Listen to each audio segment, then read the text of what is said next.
ఫామ్లు అన్ని లాస్ లో ఉన్నాయి లక్షల్లో ఆదాయం. ఇప్పుడు ప్రస్తుతం నేనున్న విలేజ్ లో సుమారుగా 50 డైరీ ఫామ్లు ఉంటాయి. 50 డైరీ ఫామ్లలో కూడా ఒక్కొక్క డైరీ ఫామ్ లో 10+ కౌస్ ఉంటాయి, ఖచ్చితంగా 10+ కౌస్.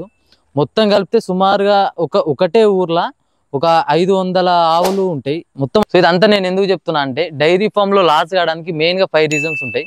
ఫస్ట్ వచ్చేసి మీరు ఓన్ ఇన్వెస్ట్మెంట్ తోనే పెట్టాలి, లోన్ తీసుకోవద్దు. సెకండ్ వచ్చేసి మీకు ఇందులో ఈ డైరీ ఫామ్ సంబంధించిన దానిపైన కనీసం బేసిక్ నాలెడ్జ్ ఆర్ ఎక్స్పీరియన్స్ ఉండాలి. థర్డ్ వచ్చేసి దీన్ని మెయింటెనెన్స్ చేయగల సత్తా ఉండాలి, ఆ మెయింటెనెన్స్ మీకు తెలిసి ఉండాలి. ఫోర్త్ వచ్చేసి మీకు కొంచెం పేషెన్స్ ఉండాలి, ఓపిక ఉండాలి. ఈ ఫీల్డ్ ఎట్లుంటుంది అంటే పేషెన్స్ ఎంత ఉంటే అంత సక్సెస్ కావడానికి అవకాశం ఉంటాయి. లాస్ట్ ఏంటంటే మార్కెటింగ్. మీకు ఇప్పుడు మీరు ఇవంతా ఎంత ఖర్చు పెట్టినా మీకు మార్కెటింగ్ లేకపోతే ఈ ఫీల్డ్లోకి మీరు దిగే వేస్ట్. మీరు మార్కెటింగ్ చూసుకోండి. సో ఇది విలేజ్ వచ్చేసి గాడిపత్రి వారిపాలెం గ్రామం, చీమకుర్తి మండలం, ఒంగోలు జిల్లా.